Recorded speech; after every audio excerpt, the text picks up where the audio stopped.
ये वीडियो केवल मनोरंजन और मजाक के लिए बनाई गई है, तो कृपया करके इसे सीरियसली ना लें, और अगर ले रहे हैं तो उससे पहले अपनी जिंदगी को सीरियसली लें, क्योंकि वो तो वैसे भी मजाक बनी पड़ी है। और कृपया करके हेडफोन भी पहन लेना, वरना आपके घर में आपकी सुताई भी हो सकती है। धन्यवाद। तो नमस्कार मेरी जनता, कैसे हो? राम राम लग रहे। आज जिस टॉपिक के बारे में बोलने वाला हूँ, इस पे बहुत सी निब्बियां ऑफेंड होने वाली हैं, और हो सकता है यूट्यूब ये वीडियो ही उड़ा दे, क्योंकि टॉपिक ही ऐसा है यार, फेमिनिज्म, जिसका मतलब तो ये होता है कि लड़कियों को वही इक्वल राइट्स दिए जाएं जो कि लड़कों को दिए जाते हैं। जैसे कि अगर कोई लड़का जॉब कर सकता है तो हम भी कर सकती हैं, अगर लड़का पढ़ाई कर सकता है तो लड़कियों को भी पढ़ने का मौका मिलना चाहिए, जो कि सही में बहुत अच्छी चीज है यार। और मेरी जनता को भी इस चीज से कोई दिक्कत नहीं होगी, ज्यादातर सभी लौंडे इस चीज को सपोर्ट ही करेंगे। लेकिन जैसे जैसे फेमिनिज्म को बढ़ावा मिला है ना, कुछ पापा की परियों को अब सिर्फ पंख नहीं रॉकेट पे सवार होना है। फेमिनिज्म इक्वल राइट्स की बात करता है कि लड़कियों को लड़कों जितने इक्वल राइट्स दिए जाएं, लेकिन फेमिनिज्म के नाम पे कुछ औरतों को लौंडों से पता नहीं कौन सा कंपटीशन करना है, और इन्हें इतना आगे निकलना है कि इन्हें लौंडों की जाति से नफरत हो चुकी है। इन्हें हर चीज में लड़के ही गलत दिखते हैं। ये वो औरतें हैं, अगर ये रोड पे चलती चलती गलती से फिसल के गिर गई ना, तो इसके साइड में चल रहे छोटे बच्चे पे इल्जाम लगा दे कि तूने मुझे गिराया है, और उसे ये और कह देगी कि तू लड़कियों को आगे बढ़ता हुआ नहीं देख सकता। मतलब भैंचोद उस बच्चे से 9 का टेबल याद नहीं हो रहा, उसकी गांड फटी पड़ी है, कल टीचर उसकी मार ना ले और ये साला उसका मुजरिम बना दे। जहाँ तुम्हारे आसपास तुम्हें कोई लौंडी ये बोलती हुई मिल जाए कि हमें तो लड़कों की जरूरत ही नहीं है, हम लड़कों से भी तेज हैं, हम ही सब कुछ है, लौड़ा लसन, तो समझ जाना भाई वो प्रजाति लड़की नहीं है, फेक फेमिनिस्ट की कैटेगरी में आती है। ये वो बुद्धिहीन औरतें हैं जिनके लिए बस ये सब कुछ है, बाकी सब तो चूतियां हैं। इन्हें जॉब, एजुकेशन, काम, लड़कियों के राइट्स में इक्वालिटी से घंटा फर्क नहीं पड़ता, बाकी हर जगह पे रंडी रोना करती हैं। जैसे कि मोटापा, भाई सच में एक बीमारी है जो कि हेल्थ के लिए सही में ठीक नहीं है। और अगर आप किसी अकलमंद लड़के या लड़की को कहोगे ना, तो भाई वो इस चीज से एग्री भी करेगा कि हाँ भाई मैं मोटा हो गया हूँ या हो गई हूँ। लेकिन अगर आपने इन्हें मोटा कह दिया तो भाई आप इन्हें बॉडी शेमिंग कर रहे हो। लेकिन अगर ये किसी लड़के को छोटे हाइट का या बदसूरत कह दें, तो ये कह देंगी इट्स हर चॉइस। मतलब भैंचोद वो बॉडी शेमिंग नहीं है, तुम्हारा पेट साला तेल का टैंकर बना पड़ा है जिसे तुम कंट्रोल कर सकते हो, लेकिन तुम लड़कों को उनकी हाइट से जज कर रहे हो जो साला उनके हाथ में भी नहीं है। भाई ये कौन सी इक्वालिटी है यार? पर भैंचोद अगर हमने तुम्हें मोटा कह दिया तो दिक्कत है। वाओ, मैं लौंडों से एक सवाल पूछना चाहता हूँ, अगर मैं तुम्हें सिर्फ एक कच्चे में कहीं पब्लिक प्लेस जैसे कि मॉल में जाने को कह दूं, तो भले मैं तुम्हें पैसे दे रहा हूँ, अगर वो जेंजी निब्बा नहीं होगा ना, तो भाई एक लौंडा जाने को तैयार नहीं होगा। और अगर गलती से कोई चला गया ना, तो उस पर केस और हो जाएगा कि ये पब्लिक प्लेस में नंगापन फैला रहा है, और सारी पब्लिक उस बेचारे को मार मार के उसका कच्चा और फाड़ देगी। लेकिन फिर आती है अपने आप को फेमिनिस्ट बता के नंगे घूमने वाली औरतें, जैसे कि उर्फी जावेद। भाई कपड़ों को छोड़ के ऐसी कोई चीज नहीं बची होगी जिसके इसने कपड़े न बना दिए हो। कपड़े सुखाने वाली रस्सी, साबुन का झाग। अब बताओ अगर गलती से ये उड़ गया और इसकी शेम हो गई, तो गलती इसकी नहीं हमारी होगी, क्योंकि ये लड़की है। टेप, बच्चों की गाड़ी तक चुरा ली भाई इसने, और ये पोज देखो इसकी, गेस द नेक्स्ट आउटफिट। भाई मक्खी तक को नहीं छोड़ा यार इसने, पर ये मक्खी मरी हुई की लग रही है।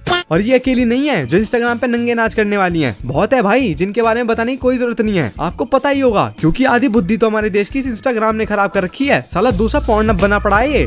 देख भाई सही में जिन लड़कियों में समझ होती है ना, उन्हें लिहाज होता है कि पब्लिक प्लेसेस में कैसे कपड़े पहने जाते हैं। हर जगह ये बकचोदी नहीं की जाती कि मेरी मर्जी में कुछ भी पहनूं, और अगर कुछ ऐसा बन के अपने प्राइवेट पार्ट शो करके घूमना है ना, तो भाई फिर ये मत कहना कि लोग मुझे ऐसे देख रहे हैं, क्योंकि अगर कोई लड़का अपने प्राइवेट पार्ट पे सिर्फ एक रुमाल बांध के घूमेगा ना, तो लोग उसे नोटिस करेंगे ही कि क्या नमूनपंती हो रही है ये। एक तो इस वेस्टर्न कल्चर ने हमारे देश के लोगों की बुद्धि खराब कर दी है। साला वहाँ के लोगों के इतने जेंडर हैं जितने मेरी इंजीनियरिंग में सब्जेक्ट नहीं है। साला LGBTQA++ लौड़ा लसन। एक टाइम पे मेरे को रेनबो इतना पसंद था, पर इन लौड़ों ने उसकी भी माँ चोद दी। भैंचोद एक तो इस जनरेशन में गलत पैदा हो गया यार। साला जेंजी के चौदे भोसड़ी के इन्हें देखो तुम, ये दिल्ली यूनिवर्सिटी के बच्चे हैं, साले छक्के बन के घूम रहे हैं। इनके घर वाले ये सोच रहे होंगे मेरा बच्चा DU में पढ़ाई कर रहा होगा, UPSC SSC करेगा, भैंचोद नाम रोशन करेगा, पर यहाँ वो मम्मी की साड़ी लपेट के रोड पे बकचोदियां कर रहा है। खैर छोड़ो, मैं तो यही सलाह दूंगा, अगर तुम्हें तुम्हारे कॉलेज में कोई ऐसा लोड़ू मिल जाए कि मैं तो LGTB को सपोर्ट करता हूँ, सबको उनका हक मिलना चाहिए, यू नो ब्ला ब्ला ब्ला ब्ला, तो सबसे पहले उसे उसका हक अच्छे से दे देना। एंड यू नो कैसे देना है। एक तो जैसे जैसे गेंडू जनरेशन आगे बढ़ रही है ना भाई, पहले तो सिर्फ लड़कियां सेफ नहीं थी, पर भैंचोद अब तो लौंडे भी सेफ नहीं है। और माँ कसम भले ही हमारा देश सबसे अच्छा क्यों ना हो, लेकिन लॉस के मामले में सबसे ज्यादा चूतिया भी नहीं होता है। BNS, भारतीय न्याय संहिता, ये एक पूरी लॉ की लिस्ट है जो कि एक मोटे ने 2023 में लागू करी थी। नाम लूंगा तो विवाद हो जाएगा। माँ कसम भैंचोद जब मैंने इसे पढ़ा ना, तो मेरी फटके 4 नहीं पूरी 16 हो गई। पता नहीं भाई किस चर्ची ने लिखी है ये। इसमें ऐसे ऐसे लॉज है ना भाई, अगर तुमने अपनी क्रश की छुप के प्रोफाइल भी देख ली और उसे पता चला, तो वो तुम्हारी ठुल्लो से सुताई करवा सकती है।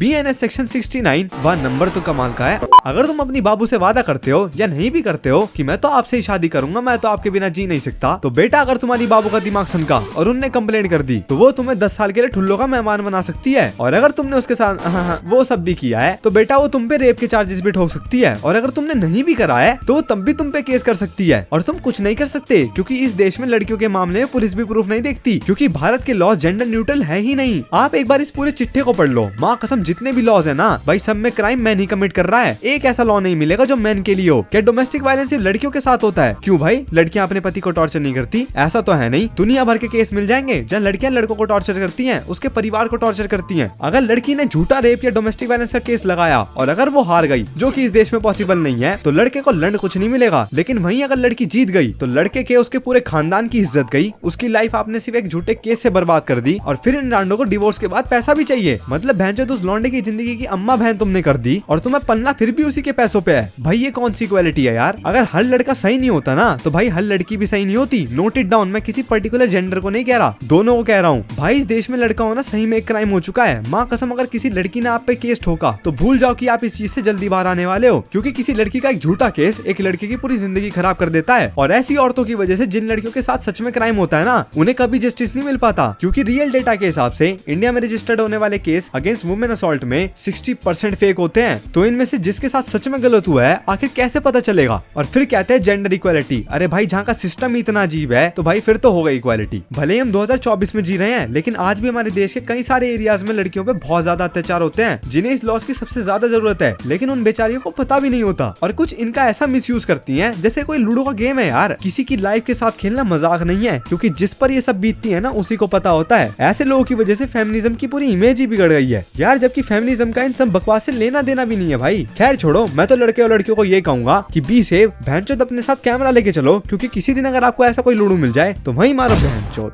बाद में देख लेंगे। So be safe from the fake feminist. और अगर कोई तुम्हें दिखे तो जस्ट से 4 चवन्नी चवड़े पे फेक फेमिनिस्ट मेरे